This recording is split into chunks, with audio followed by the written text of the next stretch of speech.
Hi, this is Yavi Caro here. I'm an organizational psychology practitioner and team coach, and welcome to the Hardcore Soft Skills podcast. Imagine you are in a war and in a battle. Many of you who listen to me don't have to imagine too much because you have been there in those scenarios. So you go and protect yourself with the right gear, with your armor. How about developing your inner armor, especially as you get ready for the everyday battles? This is one of the premises of the book written by the person I am interviewing today. I am talking to Dr.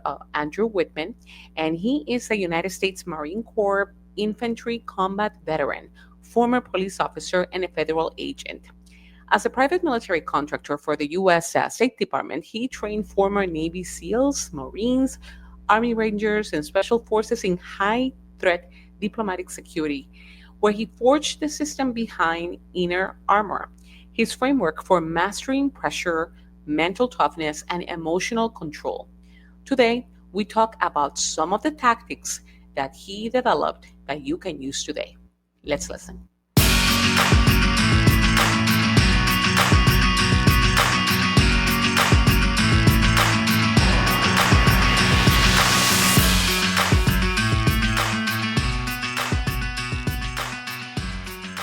All right, wonderful. Thank you, Dr. Andrew Wittman, for being here on the podcast today. Thanks for having me, Yadi. I'm so excited to be in your presence. I'm pumped up. Yeah, it's a good time. Awesome. And it turns out that we are neighbors. We live in the Tampa Bay area. So it's great neighbor to have. And also you are for military. I've been working with the military for a long time. So thank you for your service. And I appreciate all the work that you do, and also sharing your knowledge as you do in the book that we're going to talk about today. Well, thank you so much. So yeah, in your book, we're going to talk a lot about your book that is about resilience, inner armor, perpetual resilience. So before we get into that, I do want to know more about your background and your career in the military. First of all, why did you decide to join the military? Oh, yeah, that's a great question. I was the fat kid in high school, and I got bullied a lot. My nickname was Beach Ball because I was 5'3" and 185 pounds, and I was living my life in fear and anxiety, and I didn't want to live my whole life like that. So I had two friends in high school that kind of took me under the wing and got me interested in the warrior culture and military culture, and the Marine Corps is where I wanted to go. I thought, well, I want to do in my mind, it was the hardest, the best, the most elite. So I wanted to, challenge myself. I'm going to do this. I'm going to do it, So I enlisted in the Marine Corps right out of high school and spent 6 years in the Marine Corps infantry. Did 5 deployments in those 6 years. And one was Desert Storm. The other was combat operations in the Republic of Panama. And then we did some counterterrorism in Honduras and the Philippines. And then I did a Westpac. So yeah, I was busy. Absolutely, yeah. It's in a lot of different missions that you had there, and I'm sure you took a lot of those lessons with you. Because then, what drove you then to continue that path from there into your studies, and then drafting, resulting in the book that we have today as well? Yeah, so I left that, and then I went to Bible college, and then I was missing the regimented lifestyle, the brotherhood, being in uniform. So I went into law enforcement, and I was a sheriff's deputy in my hometown there in South Carolina. I was a Spartanburg County Sheriff's Department. And when my wife became pregnant with our first, she wanted to be a stay-at-home mom. So that kind of forced my hand to look for a higher paycheck. So I went federal, and then I went to the U.S. Capitol Police and spent 3 years in uniform, then made it to the agent side of the house. And I guess my great claim to fame as an agent was I was the agent in charge of Nancy Pelosi's detail and protected a bunch of folks. And then from there, I went over to the State Department. That's after the Iraq War and the global war on terror kicked off, and and so I went over there and was a subject matter expert teaching high threat diplomatic security. So what my job, and this is really what launched me into these studies, because they hired me as a subject matter expert to create this curriculum for what they called the WIPS 3 program, which was Worldwide Protective Service. They wanted SEALs, Marines, Rangers, and Special Forces hard skills of the military hard skill, but now we're putting them in a diplomatic mission. So we had to it's more of a law enforcement mission, right? So it's instead of it's a use of force mission instead of a rules of engagement, right? So how do we work through that process of we have to think through these things? In law enforcement, they teach you have to articulate, what level of force you're using to match the threat. And, there's a lot that goes into it. And there's a lot of emotional intelligence. So I put the two things together in this curriculum. I call it mental toughness, which is a combination of critical thinking and emotional intelligence. And yeah, I did that for 5 years and, did 4 tours to Afghanistan, one to Jordan, one to Kosovo. And I was like, I'm getting tired of getting shot at for a living. I could probably sell this to corporate, So that's what I did. I in 2013, I kind of hung my shingle for the Mental Toughness Training Center. And then I started to teach this stuff to not just corporate, but law enforcement also. And, a lot of government agencies and defense contractors and CEOs of high Fortune 20 companies even.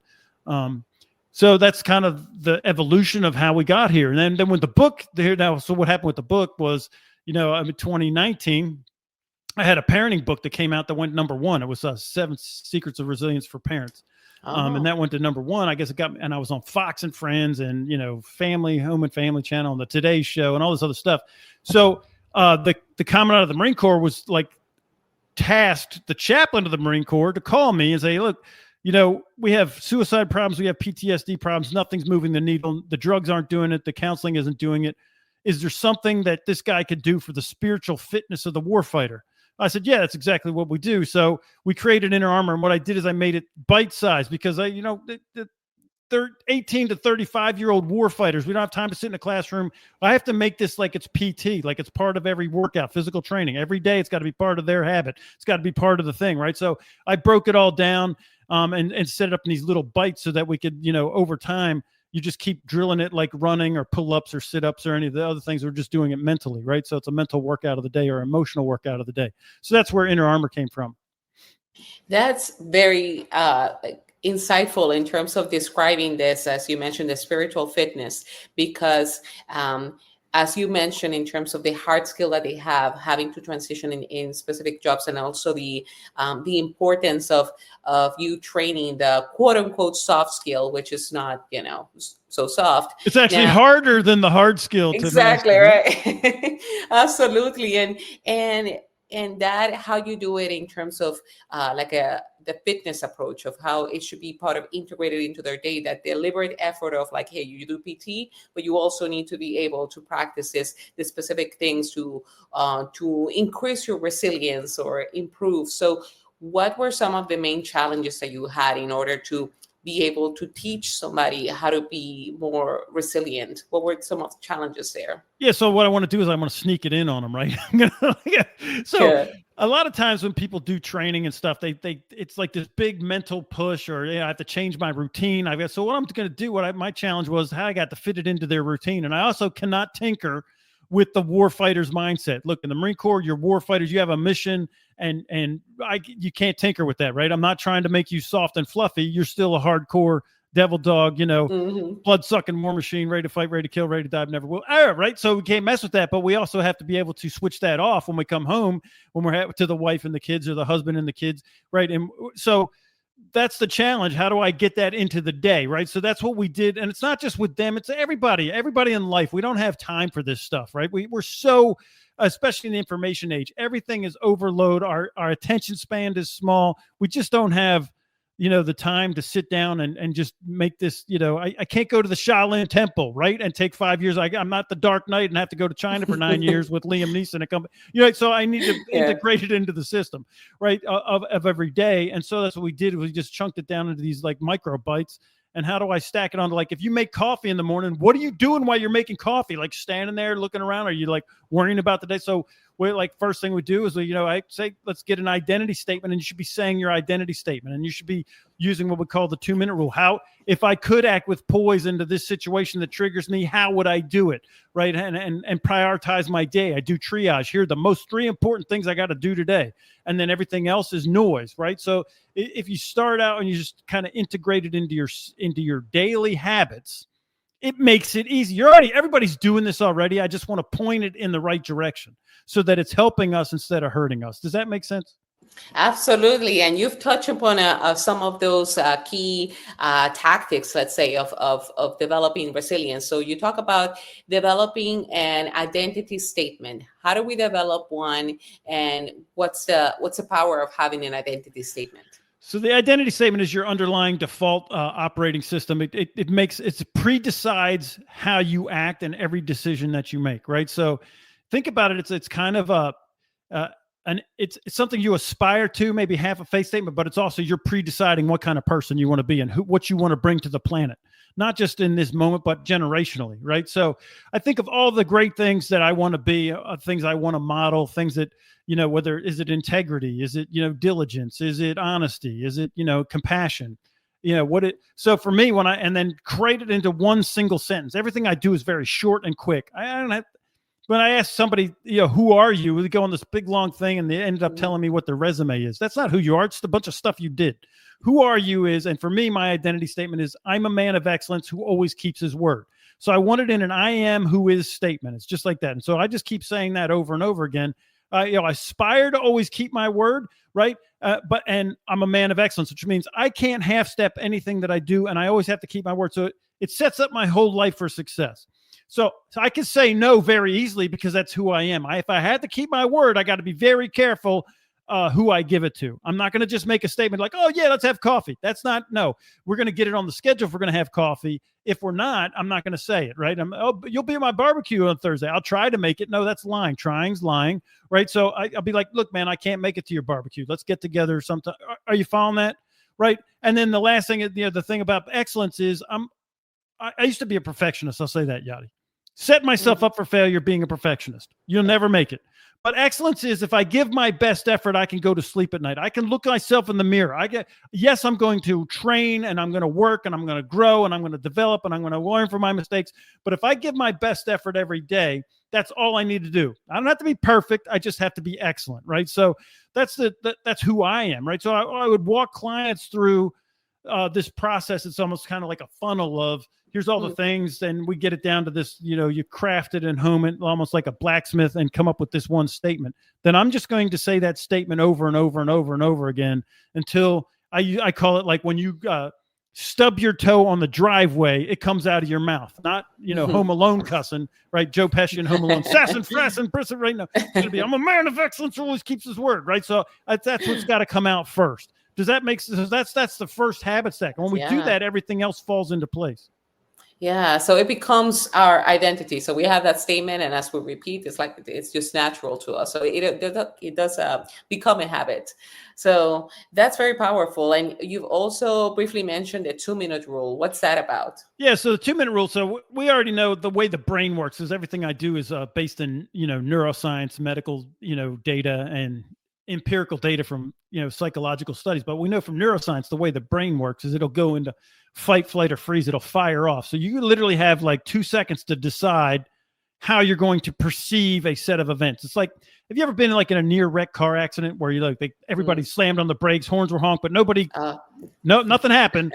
But then like 10 seconds later, then your heart started pounding and you're freaking out. And then you're sick to your stomach for like the next 20 minutes. So that's a hormone dump. So this is how your brain and your body works. You perceived a danger, even though there logically was none, it was over. That's when your body was flooded with the hormone to sustain the response that there's danger. So you have literally like a very short window. I say 2 minutes because we think 2 minutes is a long time. It's really not. It only takes you like 30 seconds. It is an eternity. It could be like 2 seconds you could do this. But you could decide in 2 minutes if you could just suspend your disbelief and be like, all right, how do I want to see this situation? And you get that voice of resistance on the inside. This is impossible. This is not going to work. You're going to get killed. This is a danger, right? Be like, okay, right, I get it. This is impossible. But if it were possible, how would I do it? If I could get out of this and I could survive it, how would I survive it? So what that does is it shuts off the amygdala and turns on your prefrontal cortex, which is your executive function, the part of you that figures out how do I get out of this mess, right? We want to turn that piece back on. So the 2-minute rule is to physically stop and say out loud, I know this is impossible. I'm not arguing that, but if it were possible for me to do this, how would I do it? So, and that's a game changer. If you could just like instate that in your life, everything will change like immediately. Yeah. So it's looking at the possibility. So conscious effort of just stopping and imagining like an alternate reality of like if it was possible, what we do, Right. and You kind don't of even like have steer to our have it. You actions. don't have to even have an imagination, right? So here's what we know about the brain. It's the original search engine. It has to answer a question. The human brain has to answer a question. Like that doesn't have to come out of your mouth, but here, let's do an experiment, right? Whatever I say next, do not recall this information. What's 2 plus 2? What city are you in? Right? You already right. So your brain's doing that. So if you ask a bad question, what kind of answer you're going to get? You're going to get a bad answer. So I want to ask a better question. A better question is, if I could fix this problem, how would I do it?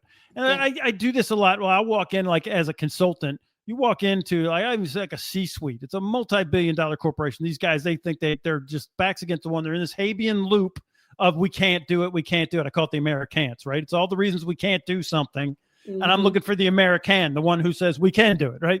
So I'll just ask them, okay, no, guys, I hear you. I don't know anything about your business. You brought me in.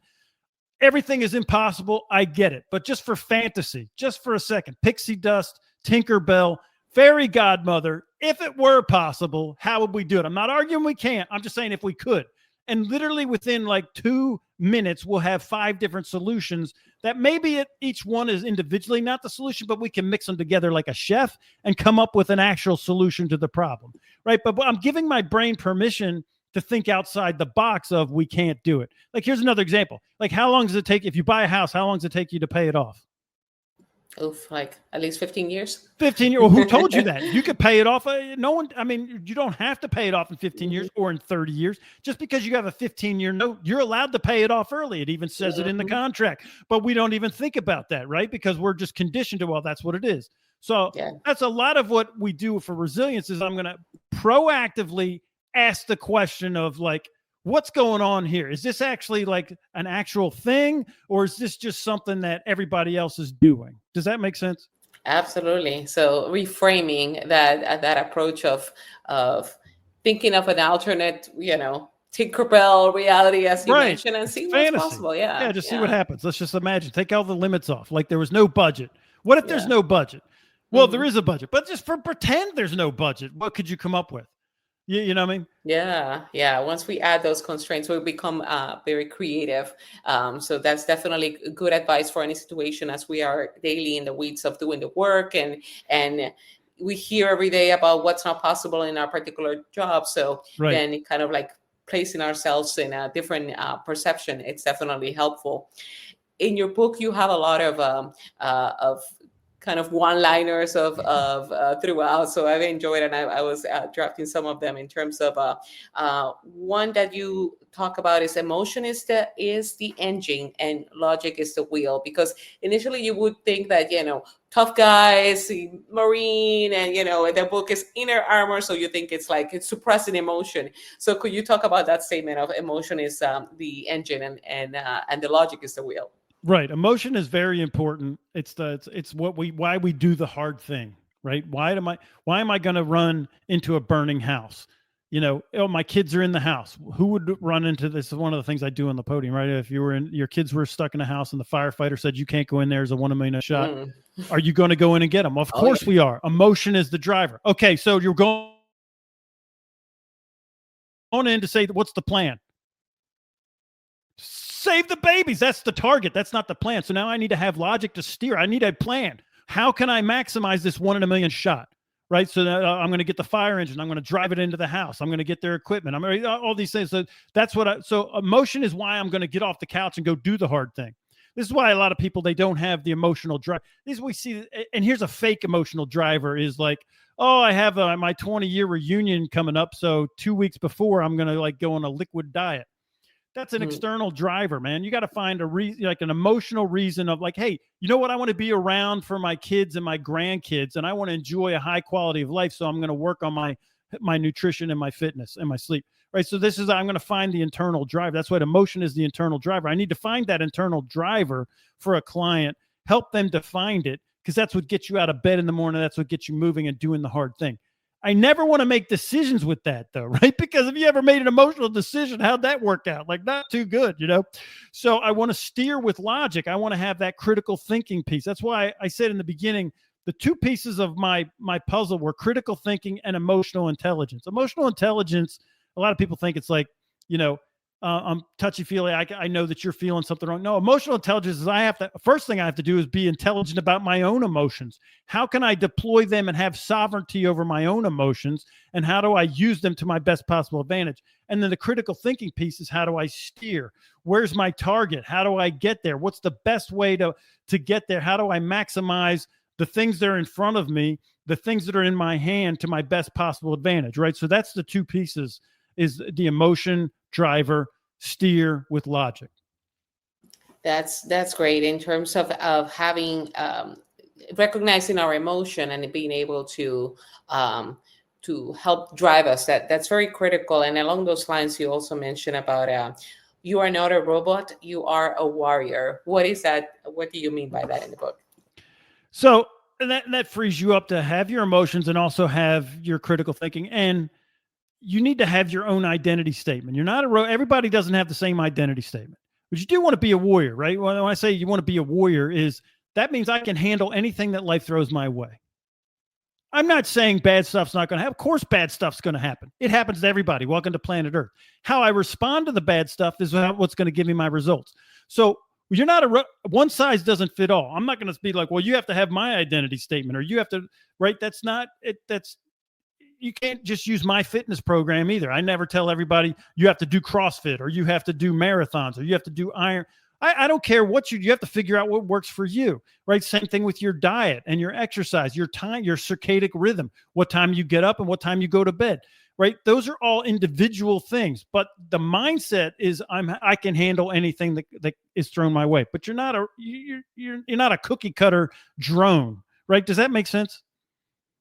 Yeah, absolutely. So, in it's important to recognize that. So, because when we think about either, as you were mentioning, emotional intelligence, or just or even controlling our emotions, so it's important to recognize them and steer them the right way.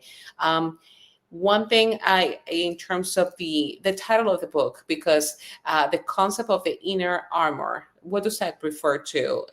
You mentioned in terms of that, us, we have to take care of our wounds as well. So what's the concept of the inner armor overall? Yeah, so the inner armor is it's protecting your heart, right? It's the thing that protects your heart and your mind, right? This is where the word psychology means the study of the soul, right? So the soul is the body, not the body, but the mind, the will, and the emotions, and that's separate from the body.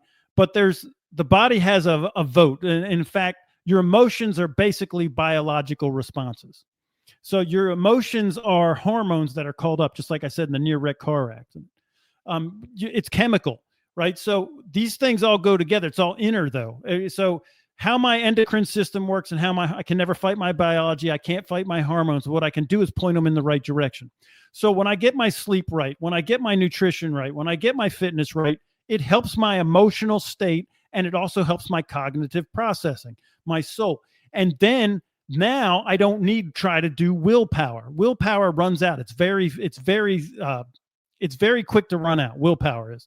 It's like a muscle, but think about bench pressing. Even if you could bench press 300 pounds, how many reps can you do? All right, you're strong, but can you just keep doing it over and over again all day long? No, you can't. It's just like willpower. It runs out quick.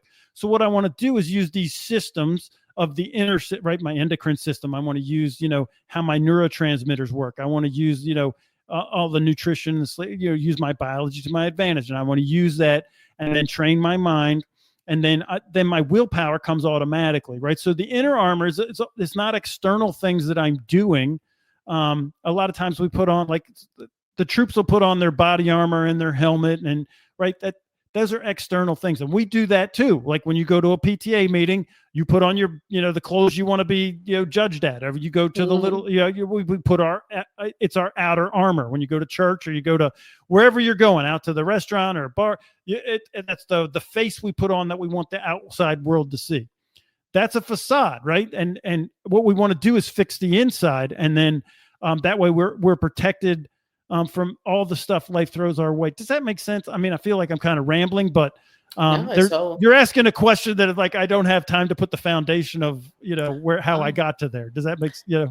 Yeah, absolutely. Because it goes back to what you were saying in terms of we always think of either the PT, or we think of the of, as you're mentioning, that the outside, all the stuff that we take care of physically, and not take the deliberate effort to make it a habit, to, you mentioned, the identity statement, or the things to take care of us internally, like turn those dials in, to take care of ourselves and help us manage, increase our emotional intelligence. Um, and you mentioned something important there, and I think it's very relevant, particularly in stressful times as it is right now, and particularly for warriors too, when it comes to, when you go to war, as you well know, the wounds that you receive, those external wounds. But how about those internal wounds? And you refer to that in terms of taking care of those wounds as well. Could you talk about that? Absolutely. I call it, and I call that chapter, I think, being a combat medic, right? You have to give yourself aid first. And then, so it's no different than, when you are in a battle and there's a physical wound, you put your tourniquet on first. If you can do self, treatment, you do it. But there's a time where, hey man, I'm going to need surgery, or somebody's got to get me out of here. Right. So I'm going to do combat medic stuff. But if I have to get help, I'm going to escalate it and get help. So a lot of times we don't give ourselves permission to get that up. Like if I had, I had to put a tourniquet on my leg, clearly I'm going to get outside help. I'm not just going to walk around the rest of my life with the tourniquet on my leg. Right. Yeah. And no one's going to say, oh my gosh, Andrew went and got help for his tourniquet. Do you believe that? Right. The inner wounds are just, they're no different than that. So there is no like stigma or shame or whatever, right? I'm gonna, everyone's like, hey, get tougher. It's not about getting tougher, right? Life's a marathon. I need to know how I can navigate this thing for a long time, right? So just rub some dirt on it, take a knee, face outboard, drink water, and keep going. There's a time for that, but you also need to triage yourself. If you need to come off the line, and I spend quite a bit of time in the book about that, and also escalate. Look, you might have to get therapy. You might have to go to a counselor. You might have to get, cognitive behavioral, a therapist on it to help you do these things. You might have to go to, I've had people that alcohol has got them. I'm like, and I'm coaching you. I'm like, I can't help you with that. You have to go to an AA meeting. And if you don't go to AA every night, and you need to take a picture and text me that you're at the meeting every night, or I will not coach you.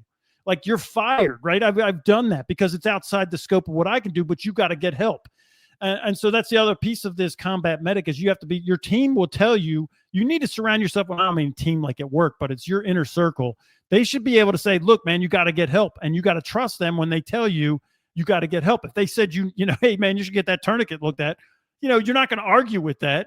So if they tell you, hey man, you've got this inner wound, that probably needs healing. And look, life's rough. It gets tough out there. The people are mean, and they don't even necessarily know they're being mean. You took it as mean, and they're just trying to get through their day. Are you following that? So absolutely.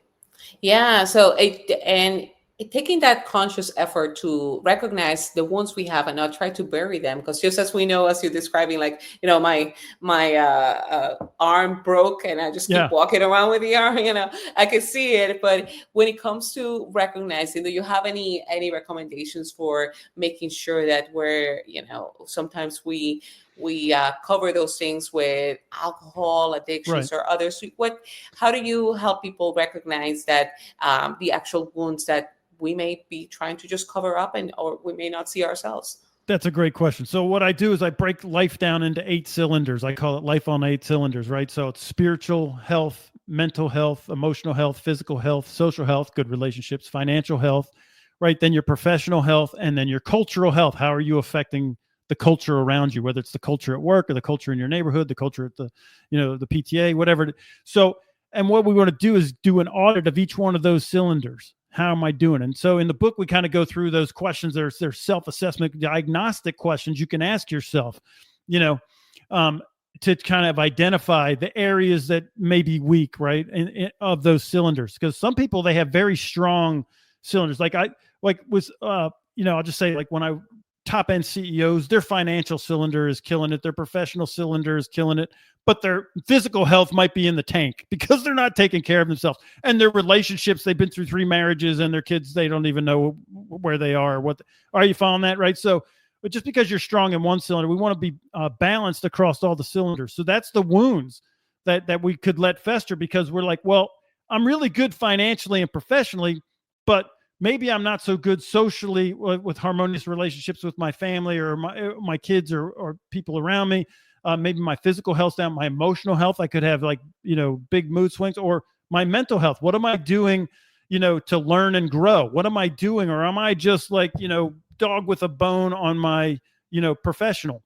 Yeah, you found that? So, Yeah, so absolutely. we want to look across the board, and that's how you kind of identify these areas, because it'd be easy to sit there and be like, no, I'm good, man. You know, Hmm. I'm golden. What are you talking about? Look at me. I'm very successful. Have you seen my Instagram feed? I've got Lamborghinis on there. I've been, so that's kind of what we want to do, is just kind of break it down across all areas. Does that make Yeah. sense?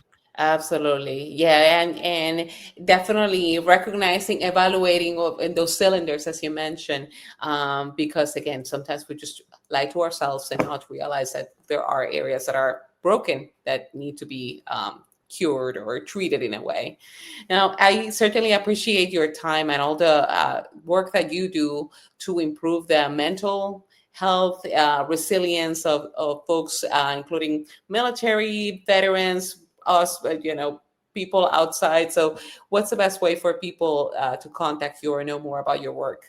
Yeah, they could go to getwarriortough.com/podcast. That'll kind of get them, if you were listening to this podcast, it'll get you into the ecosystem, if you will. Getwarriortough.com/podcast. Thank you so much for your time, Andrew. Thanks for having me.